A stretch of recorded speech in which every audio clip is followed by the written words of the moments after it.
J.R.R. Tolkien's Middle-earth series, ranging from The Hobbit to The Lord of the Rings, has been entertaining us in books and in films and other media for over many years.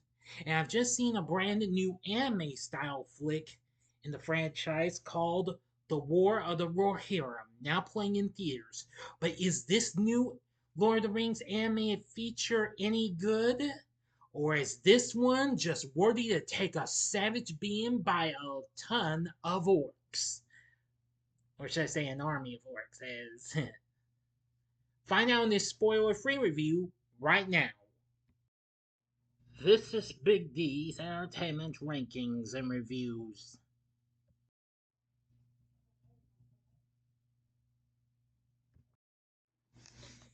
So, greetings, my fellow YouTubers, and welcome to Big D's Entertainment Rankings and Reviews. My name is Doyle, better known to you as the Big D, and this time around I bring to you a spoiler-free review of the 2024 anime fantasy flick, The Lord of the Rings: The War of the Rohirrim.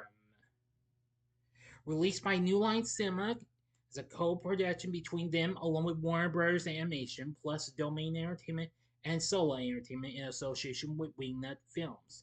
Directed by Kenji Kamiyama and featuring the voices of Brian Cox, Gaia Wise, Luke Pasqualino, and Miranda Otto, and others. This film is set 183 years before Peter Jackson's Lord of the Rings film trilogy and tells the story of Helm Hammerhand, a legendary king of Rohan, and his family as they defend their kingdom against an army of Dunlendings.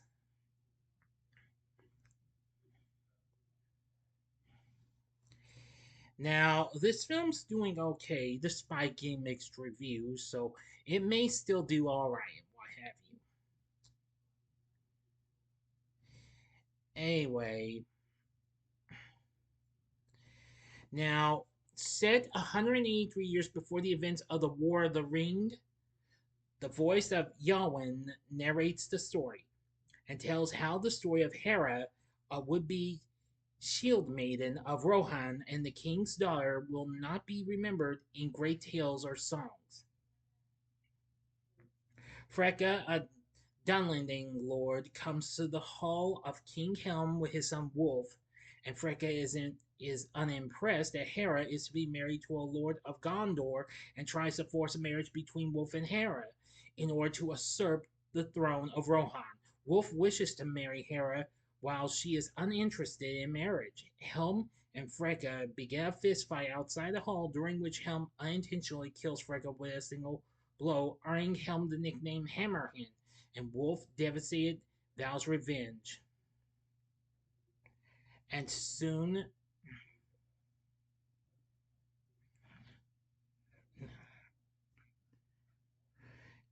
well, Hera is going to prepare to for a big adventure once Wolf starts to invade Rohan and more events to occur. But this is all the story I will give to you because this is a spoiler-free review, so I'm not giving you this whole story because I'm only giving you a little bit of what to expect in early on. Now, for what I thought about this film, I thought it was that I don't care what the mixed reviews were. I thought it was amazing, spectacular, and very good and what have you. Definitely. According to Rotten Tomatoes, which has a mere 51%, this is actually the worst I've seen for a Lord of the Rings film or anything in the Middle Earth series to this day. This anime deep cut from the Lord of the Rings mythos has plenty of spectacle, but its cliched characters and uneven animation resemble middle of the road more than they do Middle Earth. Who cares? Metacritic gave it a score of 54, and audiences polled by CinemaScore gave it a B grade, which was fine. But I think the critics, again, are completely wrong, like I said about Kraven the Hunter in my previous review. I think this film was amazing and very spectacular. Seeing this film kind of makes you feel like you're seeing a Studio Ghibli film or something like that in a way. But nevertheless, this was Warner Bros. Animation who worked on this, along with New Line Cinema, who of course released the original Lord of the Rings trilogy, and along with the Hobbit trilogy.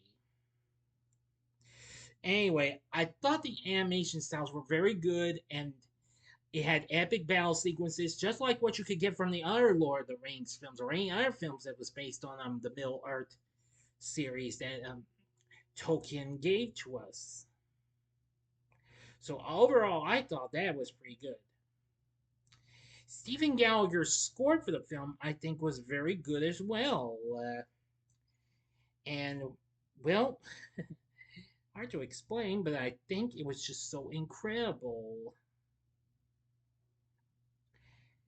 And some of the songs you hear in the film are good too. Well, from what you will hear and what have you. But of the whole, I found this to be such a an incredible film. Let me see. Okay, now I remember what it was. I recently heard one of the songs from the film, which was called "The Writer," which was my Paris Paloma, which you can find that video on YouTube, and it's pretty good and what have you. Let's see. Yeah, and that song was written by Giddens and composer David Long, and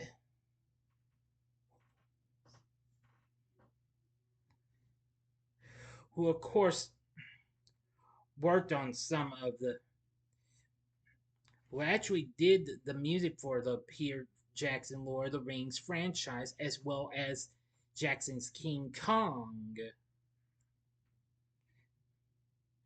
Now, it just proved to have a whole lot of action and excitement and epic thrills than you could ever imagine. Now, most of the cats I'm kind of not too familiar with, but I might as well give it to you. The only one I am familiar with, well, there's two of them. Brian Cox voices Hammerhand. I must say, this character was really good. According to Kenji Kamiyama, was in, was intrigued by the story of Helm's lineage ending, seeing it as a lesson about responsibility and power. Luke Pasqualino voices Wolf. Now, unlike previous antagonists in the franchise, Wolf is just a human rather than an evil wizard or dark lord. Philippa Boyens, who was producer of the film, who also co-wrote Mr. Jackson's Lord of the Rings film trilogy, felt this made him more interesting and more dangerous and said the character was relevant to a lot of the crisis.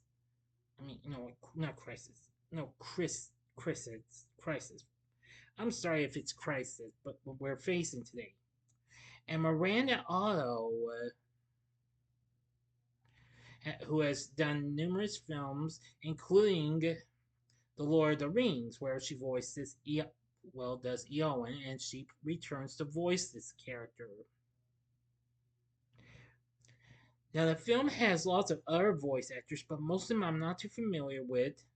They actually did use archival recording of the late great Christopher Lee as Saruman, an archival recording. Billy Boy and Dominic Monaghan make cameos portraying two orcs, considering they were the voices of Took and Brandybuck in the original film trilogy. But I think the big surprise was Gaia Wise, who voices Hera. Yeah, I will say she is tomboyish, but hey, she had nerves of steel in my opinion because she was had lots of spunk in her.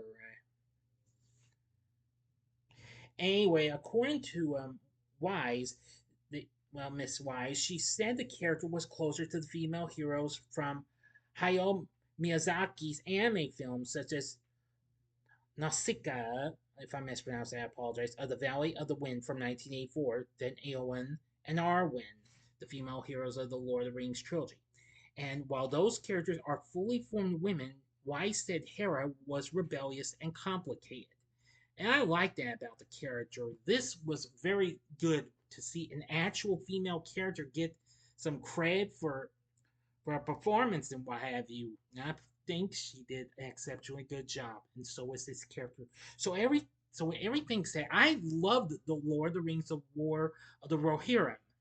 It was good. It was action packed, epic, exciting, amazing, incredible, etc., etc., etc. I thought the story was good. The characters are good. Don't mind what they say. They weren't cliched much. You don't have to take my word for it though, but I don't think they were cliched. And the voice acting cast is pretty good, and the score is real good. So everything in this film's good. So I think you might want to give this film a watch. It's definitely worth looking into because I thought it was so epic. For my score, I'm going to give The Lord of the Rings: The War of the Rohirrim 5 stars, which will mean on a scale of 1 to 10, it gets a 10, definitely. So, what did you think of The Lord of the Rings: The War of the Rohirrim? Let me know in the comment section below. If you like this video, consider clicking the like button, subscribe, and be a part of the Big D Nation. Continue to help support my channel. Make it grow and make the views grow. Tell all your friends about my channel, get them to know me. Maybe they'd like to be a part of my Big D Nation and all that jazz. Share my vids with your friends if you like. And join me next time when I review the classic Dumb and Dumber for its anniversary. So if you like this, check out my reviews of these other films from the Middle Earth series. In the upper left-hand corner is the film that started all, The Lord of the Rings: The Fellowship of the Ring from 2001. The upper right-hand corner is my review of the first installment of the prequel series, The Hobbit: An Unexpected Journey from 2012. And the bottom left-hand corner is my recent back-to-back review of the original animated Lord of the Rings film from 1978 and the made-for-TV Return of the King animated film from 1980. And the bottom right-hand corner is the button you can click to subscribe. If you like rankings and reviews on movies, TV, music, video games, etc., then I'm your guy. Thanks for watching. Until next time, I'm the Big D saying, see ya.